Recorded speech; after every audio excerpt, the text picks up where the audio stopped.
पण तुला सांगू का राणे, जगात असं कुठलंच घर नाही ज्याची दारं तुझ्यासाठी उघडी राहणार नाही. अगं तू सतत लोकांच्या भल्याचा विचार करतेस. तुझ्यासारखी पोरगी ना टॉर्च घेऊन शोधून पण सापडणार नाही. असं जगात कोण करतच नाही का आता? नाही नाही, अजिबात नाही. आपली राणी हायच लय गुणाची. होय तर मला पोरगा असतं तर मी हिला सून करून घेतली असती. तू काय पण म्हण राणी, तुझ्या घरात जाशील ना त्या घराचं नशीबच काढशील बघ. बस बस बस, आता नका हरभऱ्याच्या झाडावर चढव मार.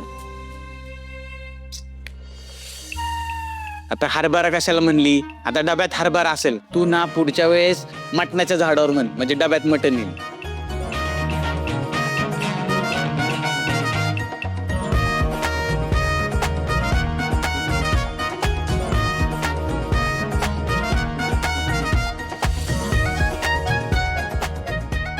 बघितलं, राहणीनं समजायची भाजी वाटून वाटून संपवली. हाय का आता? आता मी एकटीने जर भाजी खाल्ली असती तर गोड लागली असती का मला?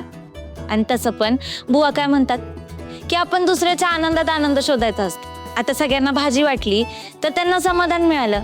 आता त्या समाधानातून मलाच आनंद मिळाला की माणसाच्या पोटाला खाऊन आणि मनाला देऊनच आनंद मिळतो. शेवटी काय तर आनंद महत्वाचा. मग तो कसा का मिळेना? कुठं बसलाय तुम्ही? कवाच्यान मी तुम्हाला शोधतोय. काय हे आमची चंद्रिकाई वेली बायकोनं मस्त पैकी खरवच केलाय कवळ्या दुधाचा. कवळे दादा तुम्ही पहिला घ्या बघू. गुळाचा केलाय ना? अरे मस्त पैकी गुळाचाच आहे. अरे हो हो गोट्या, तू खा बाबा, पण सगळ्यांना वाटून खा ना.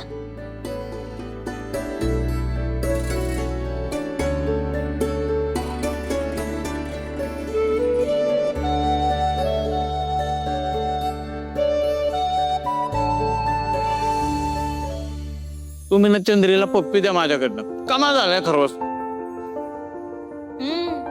खरंच मस्त झालाय हा काका. काकींना सांगा घरी.